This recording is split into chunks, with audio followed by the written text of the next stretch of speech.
Good fire. Sharpest of fire. Oh,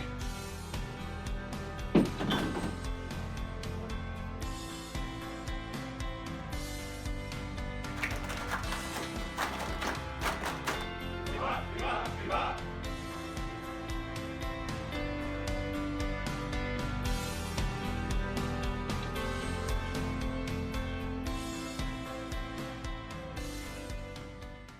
This didn't happen. It didn't look like this when it happened. There is no way physically this happened in history. This boat cannot support this many people standing like this. There are 3 horses in this boat back here. It didn't happen like this. So what does this mean? Maybe this means something more. Exactly. It's a symbol. So let's look at what's in this boat. Well, we have 12 people in the boat. And like you said, we have Washington standing taller than everybody else. Maybe this is symbolic of something. Leadership, as you said. He's also, something about him. What stands out about this section of the painting more than anything else here? Yeah, it's the most contrast of the whole picture. So naturally our eye is drawn to it. He's also traveling right to left. This is awkward to English-speaking people. We read right to left. He's moving away from the way we read. So it makes it awkward. He's traveling against the grain. Also, the people in the boat represent different people of America. We have the frontiersmen. We have we have frontiersmen, we have a slave in the front, we have people that represent the dramatic people. We even have someone in the back here that kind of looks like a woman. This is a symbol of America going against the tide. An artist. What do you see? Let's start off again. What's physically in front of you? Yeah, 3 guys. 3 guys stand in front of you. Yeah, sitting on steps. Yeah, I'm sorry, what'd you say? Yeah, it's a mountain. Yep. What else do you see? Yep, sunrise. Anything else? Yeah, we got a little bit of a darkness, maybe a cave. Yep, foliage.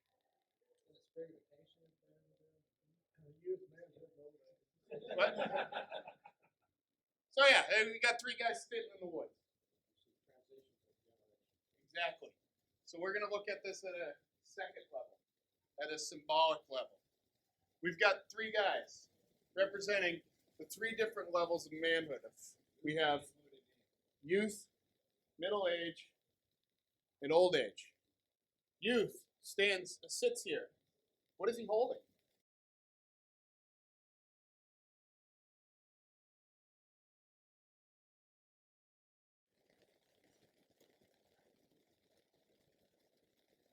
Holding a square compass. There's a theory, which I firmly believe, that the idea of esoteric Freemasonry came to be through the lens of Florence. Florence, Italy. When the Medici started gathering data and writing it down, and putting Kabbalah, alchemy, Hermeticism, putting it all together in one place, and the people that it taught it to were the artists. So I'm going to get to this in a little bit. This is one of the prime examples. Giorgione was a friend of a lot of Florentine artists. He put a lot of this in here. So we have the square and compass here with with young man. Then we have middle-aged man. And we have we have a man in old age. Unfortunately, I can't zoom in right here, but he's holding up a little piece of paper here that has the sun, the moon, and geometric patterns in it. Interesting. Let's look at an even deeper level. Look at the colors that they're wearing. We have earth tones, and red, and gold. It's a mirror of alchemy. We have the earth tones going through fire, coming out as gold. Interesting. Now, Let's look at the foliage. All of a sudden, we have another mirror of this concept. We have the sprigs of spring, the full foliage of summer, the winter, and the whole cycle of life behind them. Now, in further investigation of this painting, I found out that this painting was actually commissioned by a Venetian merchant who is deeply interested in alchemy. I could get, like I said, I could get way too far into this. But I'll give you one last hint. There is a theory written that the three people represented in this painting are Hiram Abiff, Hiram King of Tyre, Hiram Abiff, Hiram King of Tyre, and King Solomon. Hiram Abiff, studying with geometry. Hiram King of Tyre, standing over his lands. In the background, a timber mill, where he provided the timbers of Lebanon for the building of King Solomon's temple. And King Solomon's standing here with geometry in his hands. And to further proof, when you take an X-ray of this painting, there's actually a golden crown around him originally that was painted over. Pretty deep, huh? So we're looking at this on a different level. And all of a sudden we see deeper meaning. A symbol to esoteric knowledge. I'm going to show you one more example. This one's a little more fun. Anybody recognize this one? I heard it. Say it out. Sistine Chapel. Michelangelo Buonarroti, 1508 to 1512. Make you feel really good about how well you shower. It took him 4 years to paint this ceiling. The ingredients in fresco at the time include ox dung and pig's urine. And in the 4 years that it took him to paint it, it's rumored he never bathed. So that's awesome. He's real charming.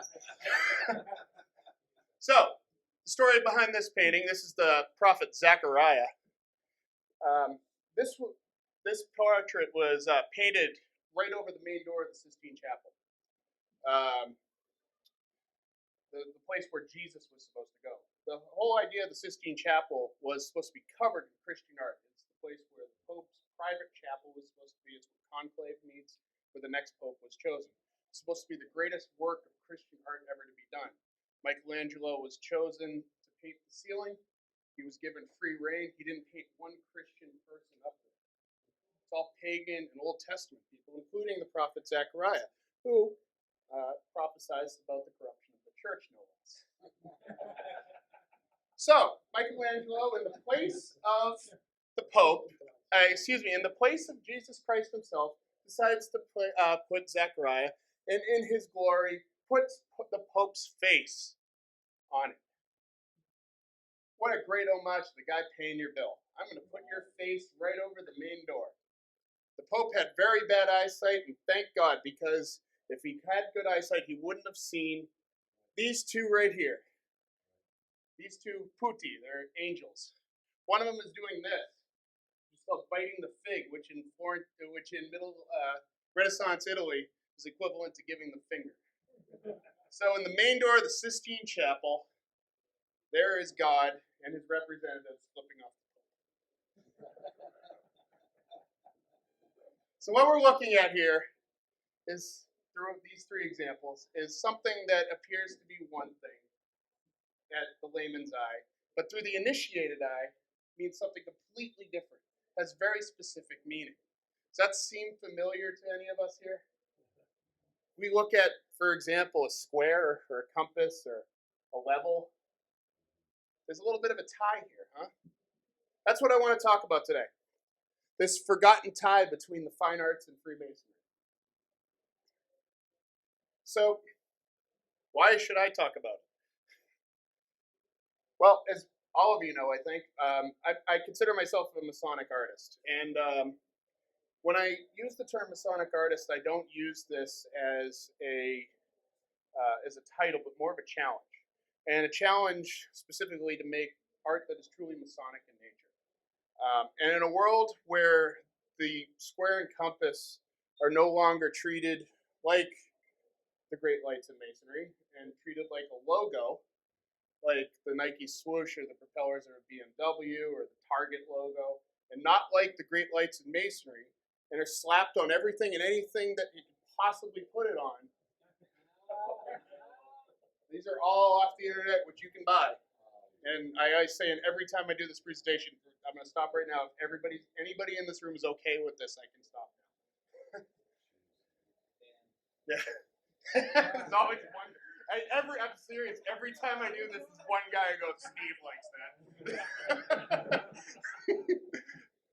But seriously, in a world where this is considered Masonic, a Masonic artist has a real challenge to fight this. And that's what I consider my great challenge as a Masonic artist. So what is Masonic art then? Well, I can't really answer what art is. No one really can describe art. It's the great challenge. But one of the quotes that I really like to reference is what Edgar Degas, the famous impressionist, once said, is art is not what you see, but what you make others see. I think this is like the quintessential charge to a good artist. It's what you make your art impact, what your art impacts other people, or excuse me, how your art impacts other people. And since the beginning of time, that's what the most memorable art has done.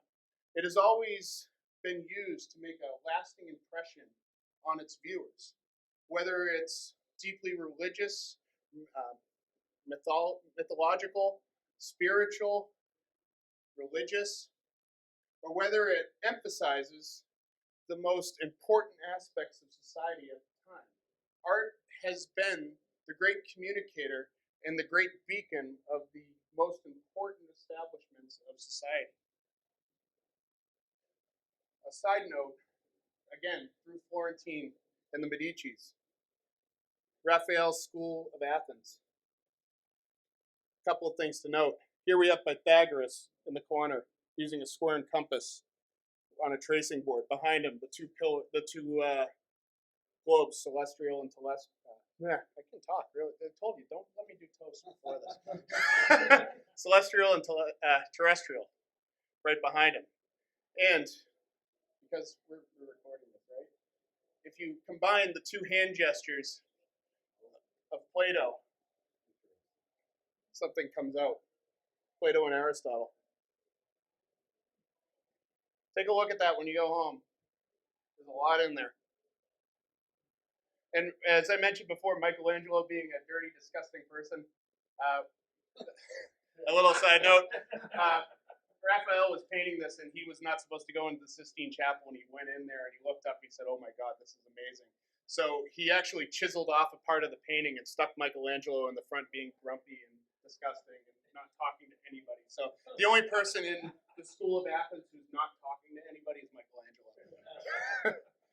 But we'll move forward. So there's another tie between the concept of art and the Masons, besides this concept of using art to produce concepts that pertain to our culture. And that's our Operative Brothers. It's a completely, it's the bond that combines them. I can't talk right now. Too much wine. Our Operative Brothers are the constant between both of us, and let's discuss that. Operative Masons were artisans. And has anybody actually in this room ever taken a chisel to a piece of stone? It's an art form, isn't it? It's hard. Yeah.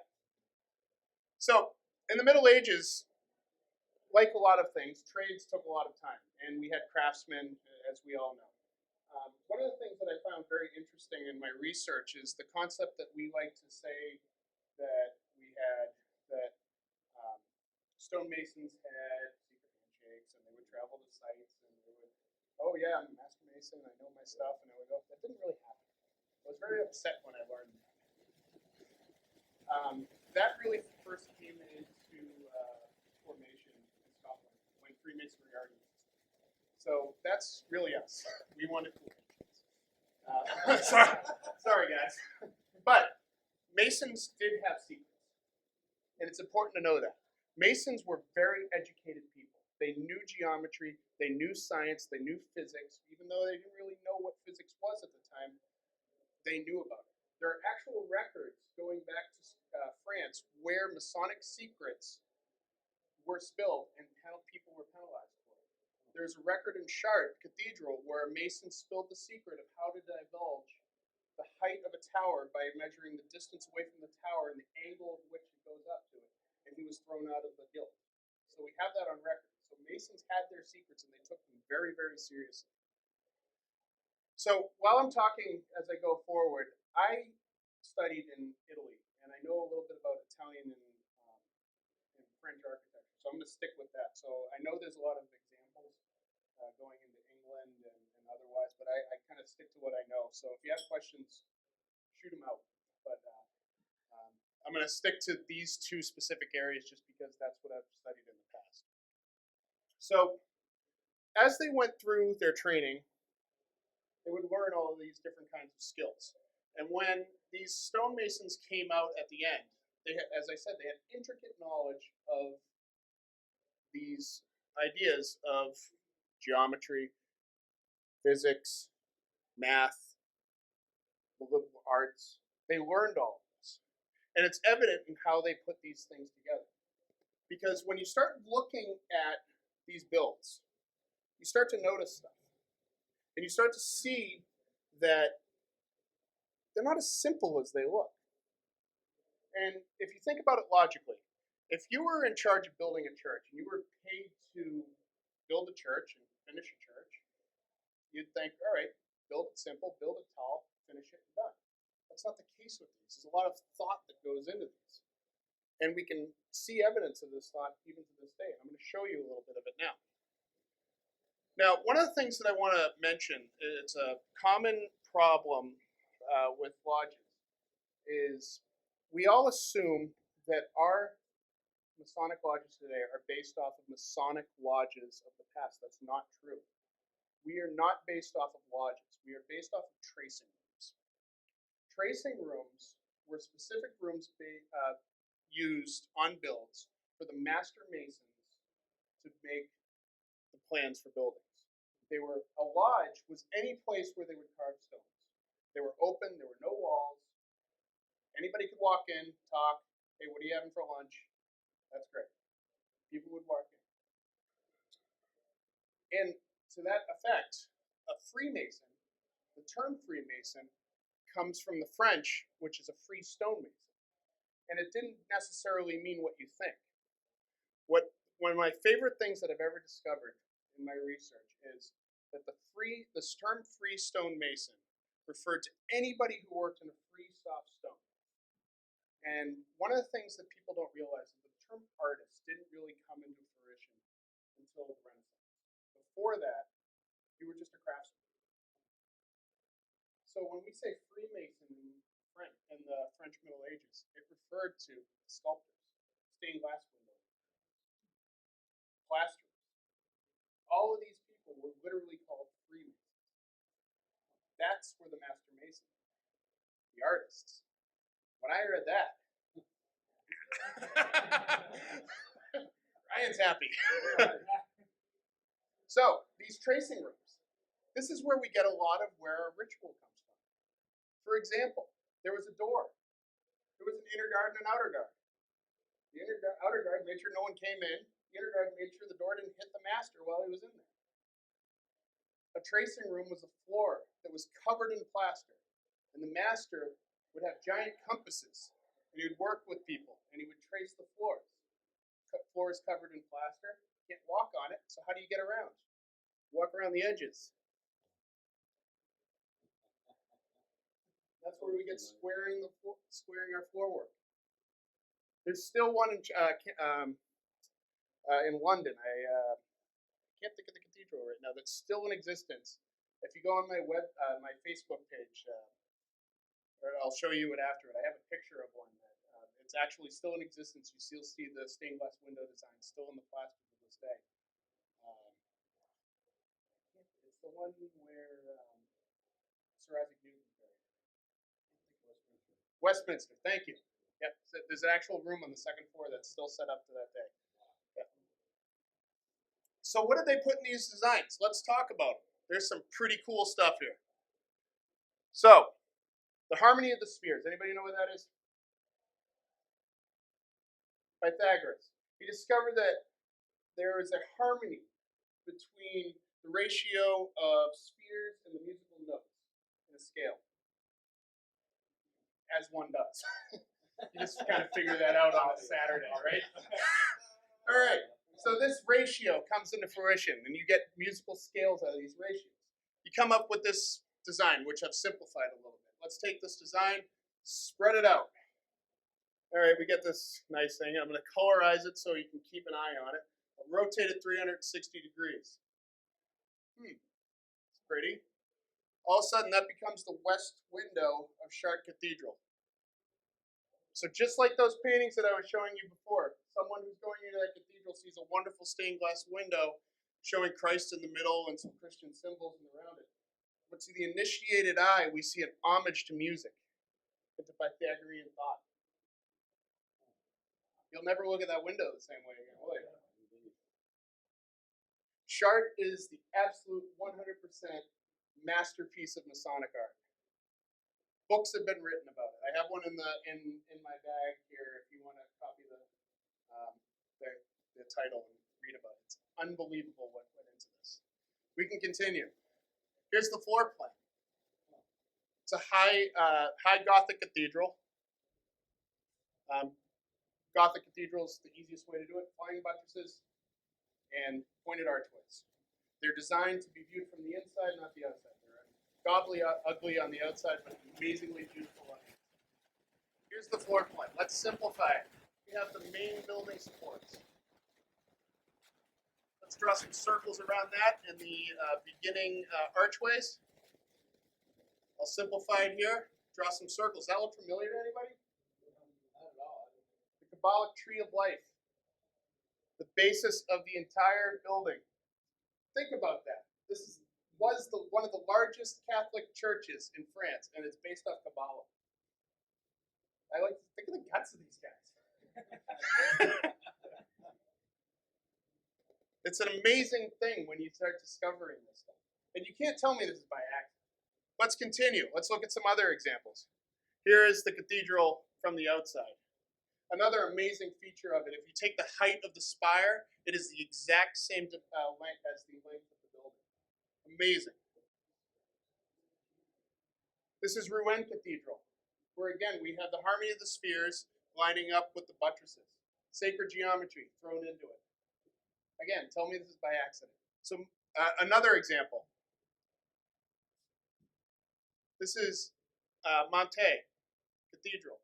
Wonderful Gothic cathedral. It's actually kind of a mix between Romanesque and Gothic. So this is the facade. Let's explore this a little bit. So what I'm going to do here is I'm going to just start drawing, well actually before that, if you look here we have the Vesica Piscis which shows up everywhere. Everybody heard of that shape before? It's kind of a stretch to say that the Vesica Piscis and the Gothic arch are based on each other, but it's there and it should be worth noting. It's interesting to note that as I just showed you that these Gothic arches are completely based off the rose window. So everything's kind of related to each other. But what's really interesting about this cathedral is this. If I start drawing lines between these different horizontals, these lines don't really mean anything. But we're going to use this to illustrate something. So these lines that I just drew, they're just different horizontals. Horizontals were set up, they're not really ornamental. Basically, they didn't have really good ways of building foundations and making sure they stood in place. So what they would do is they would build up 20 feet, make a horizontal, and make sure it was level. They would build off that, build a horizontal, make sure it was level. Famous way of not doing that is Leaning Tower of Pisa. The first one's really level, and it's not, and it's really not. Oddly enough, if you look up the architects of the Leaning Tower of Pisa, they're not very clear on some of them. But let's look at this. Has anybody ever heard of phi or phi? What can you tell me about it? Yes, 1.618.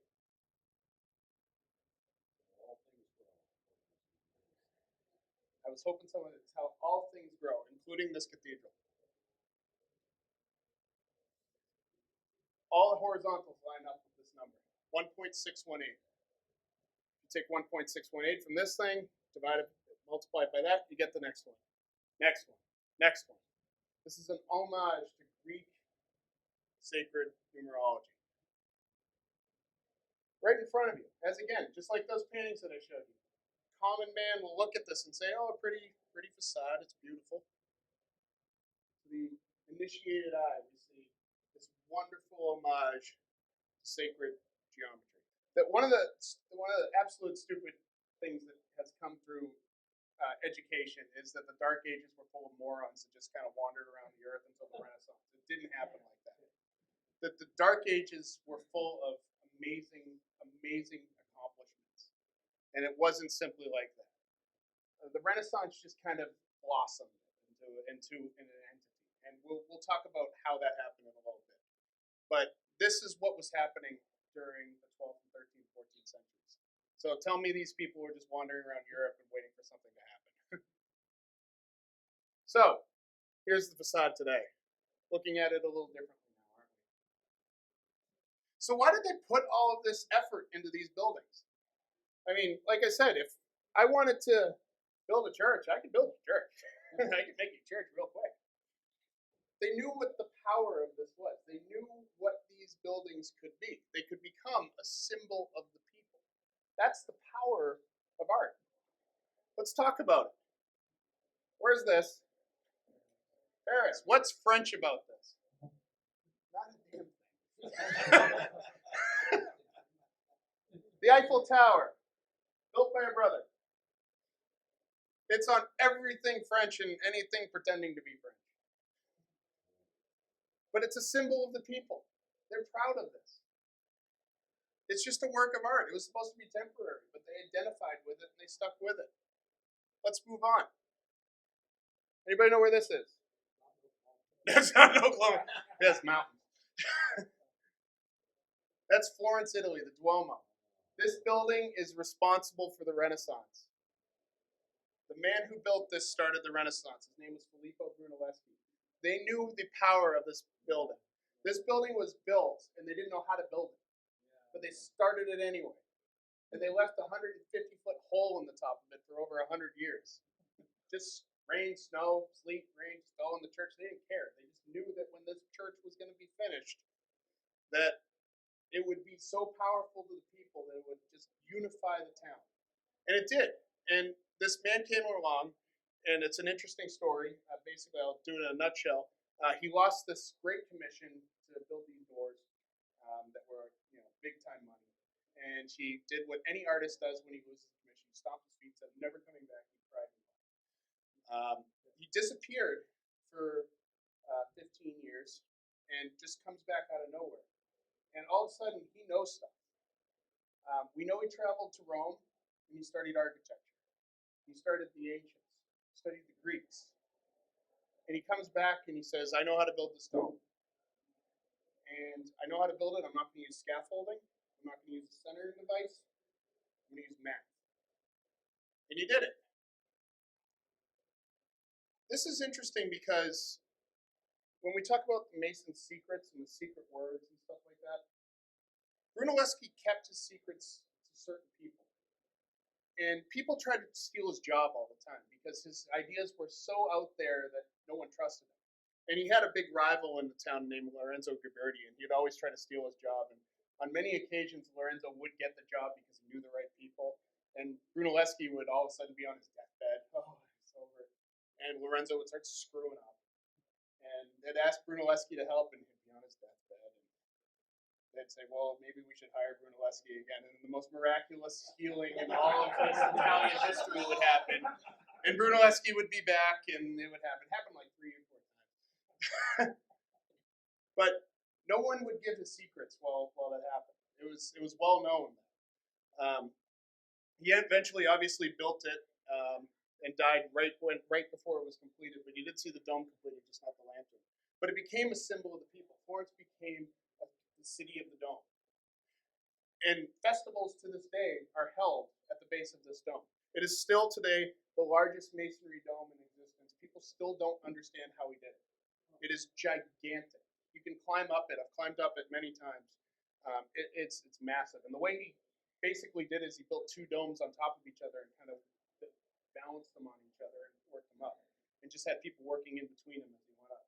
He built hoists. He invented the first transmission so that ox didn't have to turn around to lower and raise stuff. He invented all this stuff. He just came up with it.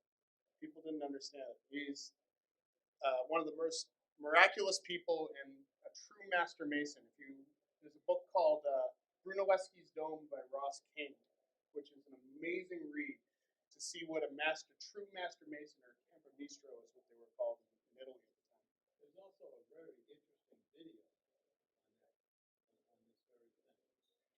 It's about an hour long, but it's very well. There's a few. There was I think it was either a Smithsonian channel or a Nat Geo special on him. It's unbelievable when you learn about this man. And there's a man that tried to recreate. Yes. Yeah, it's actually right next to where I studied in Florence, and pretty close to here. And he built it in a playground. He built like a quarter scale model of it. There's still secrets about this building they don't know. He said he used metal chains to hold it in place, and a few years ago they said, "All right, it's fine, it's metal chains," and they went up there with metal detectors, no metal chains. But the point is, this is the point. They knew what this building was going to be. They knew what this form of art could do to the community. They knew how much it could unify. And it stayed open for 100 years? Over 100 years with a 150-foot hole. That base of that? Yep, it was cut right here. Everything here up. This was actually added a lot later, and they were adding this around until Michelangelo saw them. He said, "That's ugly," and then the town just said, "No more." That's why that stops, because Michelangelo didn't like it. Moving on. Continuing in Florence, the power of art. This is the Palazzo Vecchio, covered in art. Why? Because this is where all the business meetings happen. They wanted everybody to come in to know they were important. So through visions of allegory, of symbolism, through historical drama, through the history of the thing, they knew that anybody who came in here, we meant business and we're powerful and look how important we are. You should probably do business with us. That was the power of art. It made them look important. And this continues to America. Think about it. For millions and millions of people, the first impression of America was a work of art. And no doubt, a work of a brother. The first thing is a work of a Masonic artist, Brother Bartholdi.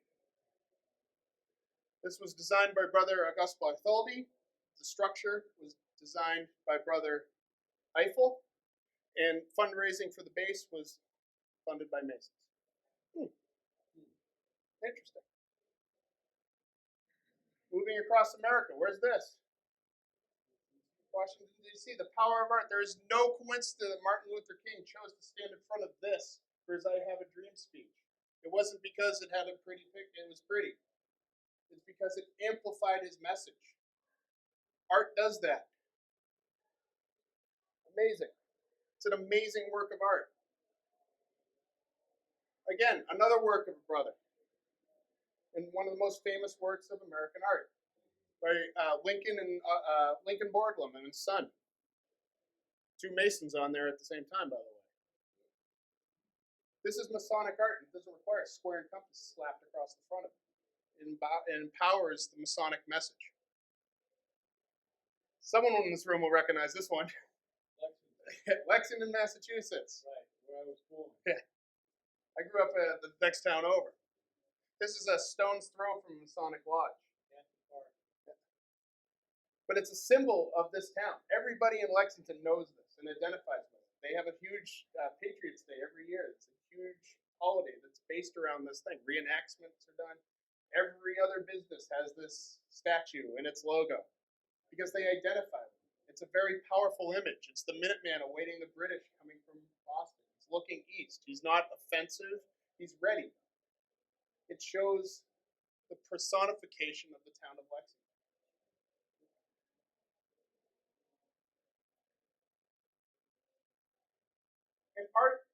flowed with masonry for quite some time. Everything you see here is by Masons. Beautiful, beautiful works of art. Some of the ones that we really should mention, Brother Marc Chagall, one of the most influential surrealist artists of the 20th century, the Jewish-born artist, started putting interesting things in his work that make sense to us. Like, for example, triangles, candles in the triangular positions, using a ladder that just so happens to have 3 rings in it. Different shapes in the backgrounds. I love this self-portrait. Some people don't like going a little crazy with the art, but interestingly enough here, he has 7 fingers. Interesting. Maybe that means something. Beautiful work by Brother. Brother Thomas Cole, he was the founder of the most important artist movement of America at the time, the Hudson Valley School of Artists. Used sacred geometry in his position, using stuff that is taught in Masonic lodges to help him with his art. The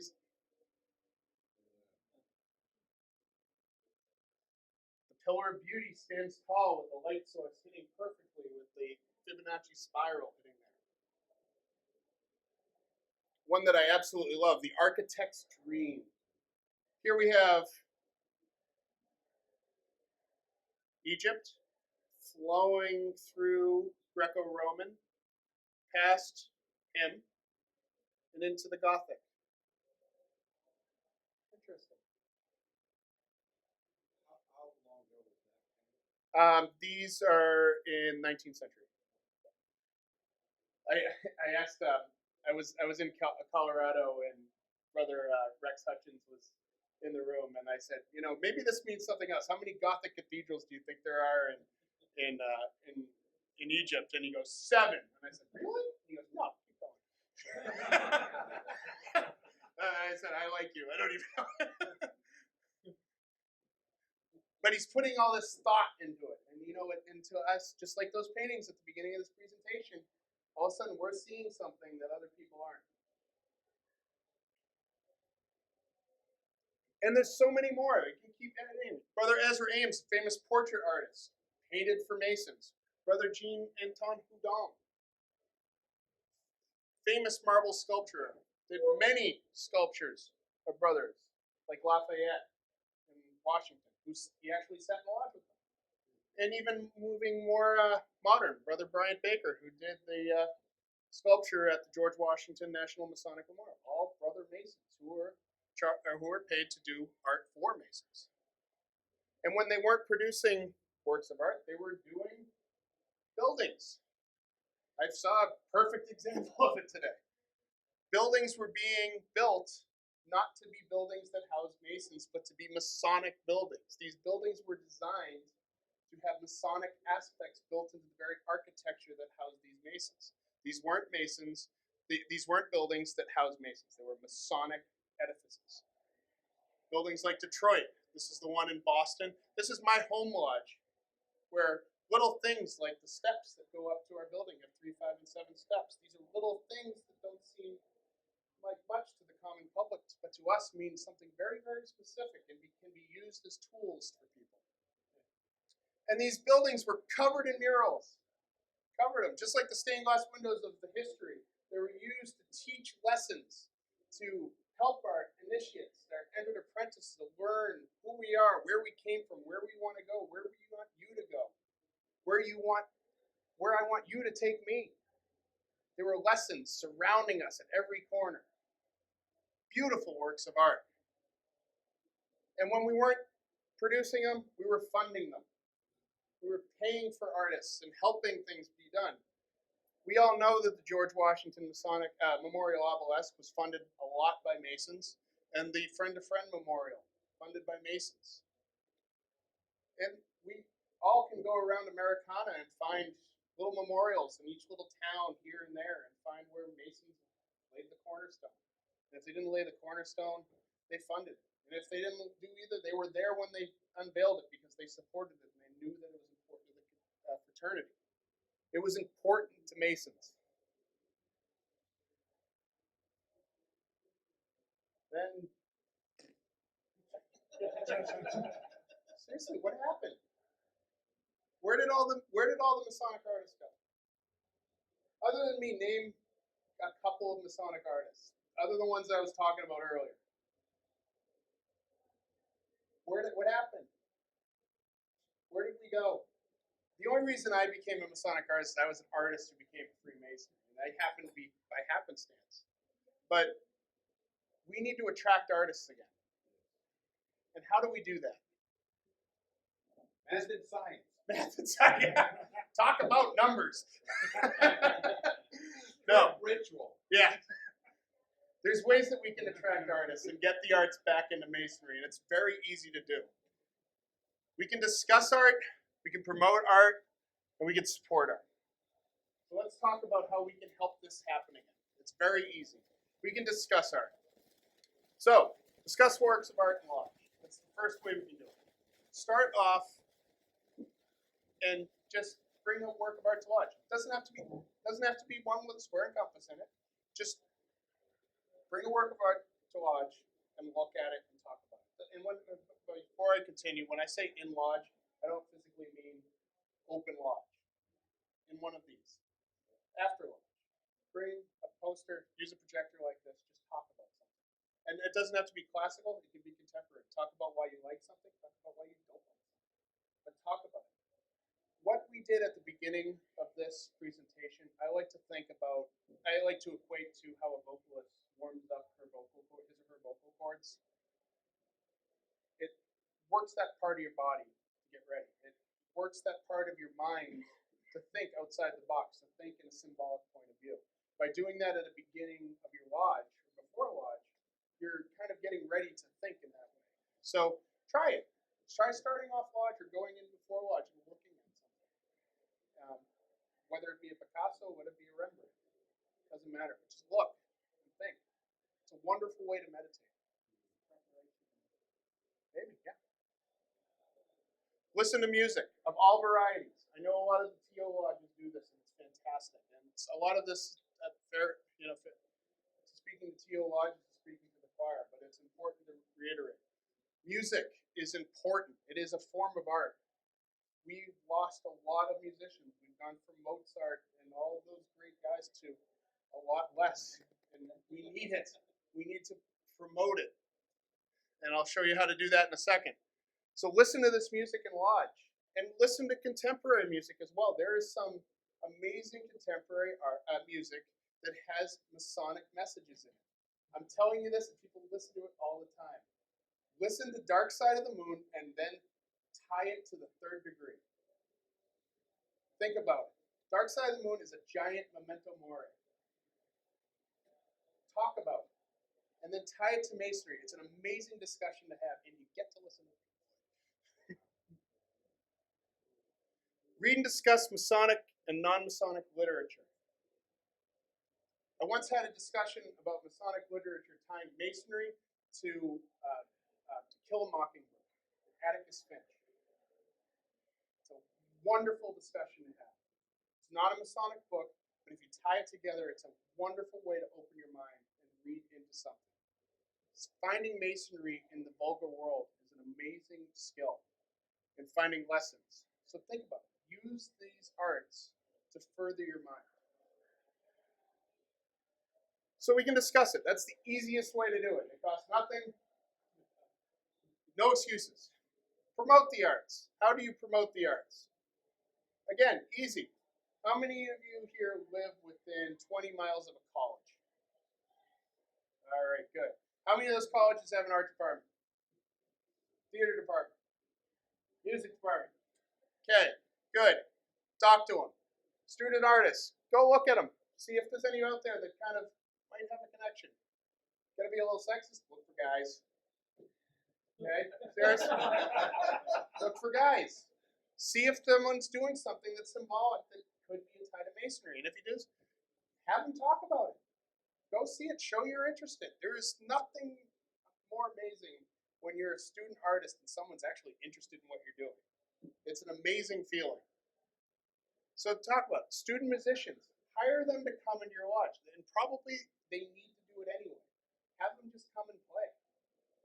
Hey, Come play Mozart in our lodge. I'll tell you what, you used to be a Mason and you did this little thing and those three little notes mean this. Okay? What are you showing them? That we like music, we appreciate music, and there's a tie to this. Okay, now you're showing someone who obviously, no one studies music if they just kind of like it. They love it. It's their life. Now you're showing that there's a group out there who love what you love. Maybe you got a future Mason. Finally, art history students. We like to talk way too much. And shutting up is the hard part. Have them come in and talk about stuff.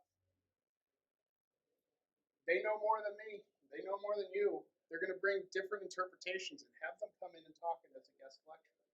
Guest lecturers and lecturers like me do not need to be Masons. Bring in the outside world. To use the A word, it's an amazing advertisement for the fraternity. It's a wonderful thing to have people like me who is an artist and a Mason. But if you wanted to talk about the arts, bring in an artist who's not a Mason. Imagine what he would say about this. There's a thought. Or she. Don't give her a petition. And hire musicians for out-of-lodge events for your community. One of the things I plan on my master's plan is I want to hire a quartet to play outside for my community for free. Just what a wonderful gift for my community is just to have Mozart play outside on a Sunday afternoon. Shows the community what we care about. It's easy. It doesn't cost that much. You guys can raise $400 in church. You don't have to do it overnight. Set for the end of the year. There you go. Pay them a little extra too so they come back. You're supporting the arts and you're showing these artists that this matters to Freemasonry. So promoting. It's easy. It doesn't cost that much. So discuss, promote, and support. How do we support the arts? Well, hire artists to enhance your lodge. This is where it gets a little tricky, a little more expensive, but it's worth it. It is truly worth it. How do you do this? Well, murals. This is where a couple of my examples come in. I don't do this presentation to boast my own work, but a couple of my examples are perfect for this presentation. This was my lodge room the day I was raised. We had these two windows that were literally like culture samples of the skin samples of the last 30 years of our lodge. It was awful. 30 years they were open. They hadn't been open. It was bad. Yeah, it looked like Cookie Monster was just like shoved in there. So we had this idea. To do faux stained glass windows. And what I did is I heat transferred plexiglass, a print on the plexiglass, and we installed it about a foot away from the windows, put lights in there so we can backlight. Wasn't that much. I donated all the design work into it. But what it transformed the room into from this to this. And I'm going to tell you this right now. One of my favorite experiences in my Masonic career so far was that first EA who was brought to light, and he saw the square and compasses and those lit up in the dark room. And I saw the look on his face. And I knew that was the first time that I affected a Mason with my art. And I knew what I was here to do. That little thing made Masonry so much more important to that. That's the power of art. Another thing I did, this recent painting I did for a lodge, for a room where the end of the third degree was happening, was to illustrate that there's deeper meaning to the third degree other than the hieroglyphic legend and the lessons that can be learned from the three ruffians. I don't want to get into it too much because we're posting this, but there's lessons to be learned from these three men. And from my use of the flowers, from the tools, and other things in this, you can pick up on other lessons, and the people who are in the room can use that as a learning tool to further their education. That's what the power of art is. And the wonderful thing about art is you're not just buying a piece of art or using a piece of art for the people who are in your lodge now. It's a gift for every member who's to come from then on. Look at the building in Guthrie. All that money that was spent for you. They didn't know you. They didn't know your parents. They don't know your kids, but it was a gift to them. Think about it. That's what that is. That is what art is about. So you can do murals, tracing boards. Personalize your lodge. Do a tracing board that's for your lodge. Make it a personal thing. I've been to a couple lodges where lodges have aspects of ritual built into their rooms. And if you see, like pillars built into the rooms that are used for the middle chamber lecture, ever notice that those parts of ritual are done better? Like if they have a visual aid, when they get to that visual aid, it's always done crisp. Because it helps, they identify with it. That's what tracing boards are meant to be. So work that into it, help it out. Think about it. I'm not saying just hire Masonic artists to do it. There's local artists around here to do it. Work them in. There was a story in the news that Philadelphia hired an artist to do a painting of the Friend to Friend Memorial. And they had this big gala, they painted it, he did an amazing job. And it was in the newspaper, and at the end of the article, he said, yeah, I loved it so much, and I talked to the guys that joined the lodge. Huh. Ryan has to work harder.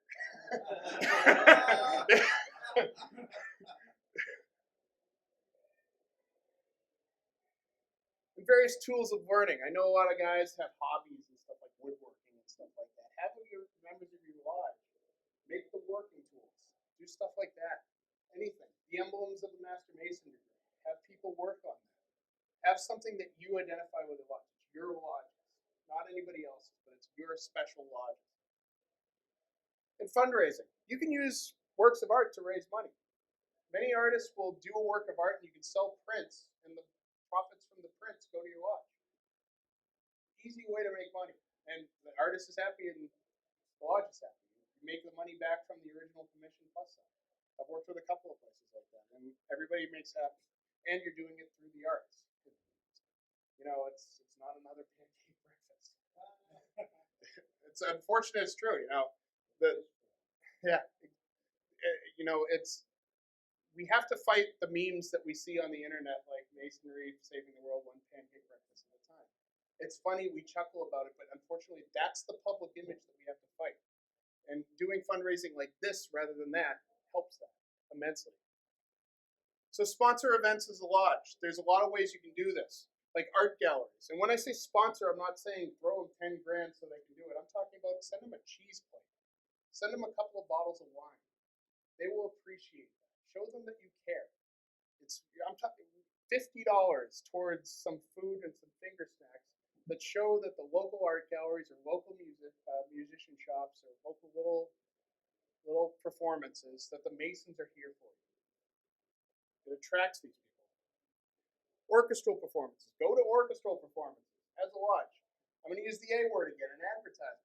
What's a better advertisement for Freemasonry? A billboard or getting all of you guys together dressed to the nines and going to the orchestra? And when people ask, who are these guys? They're Masons. We like this. Say it like that too. Masons, what are you doing? Go to the theater too. Go to theater performances. As Masons. Go as a lodge. Bring your wives. Go out. Be proud to be Masons. Be proud to be Masons and support these things. And support funds for local art projects. Keep an eye out for them. We're not talking thousands of dollars. Just throw something at it. If you know that a public art project is underway, see if you can lay the cornerstone for it. Work into it. Try to talk to them. Help out as much as you can. Whether it be specific projects or start a scholarship. When I got my first scholarship for being an artist, I was like, you're giving me money to paint? Have you seen me? I'm not that good. But it shows that you care, and it will attract the people that I was talking about earlier. It's not that hard to do, and it's something that needs to happen if you want to bring back the image that Freemasonry once was. So in conclusion, why? Why all now? Why do we have to do this? Well, there's an education movement happening in Freemasonry right now. A strong education movement building in this country. But if we incorporate the arts into this movement, it is no longer a movement. It would be the Masonic Renaissance. Brethren,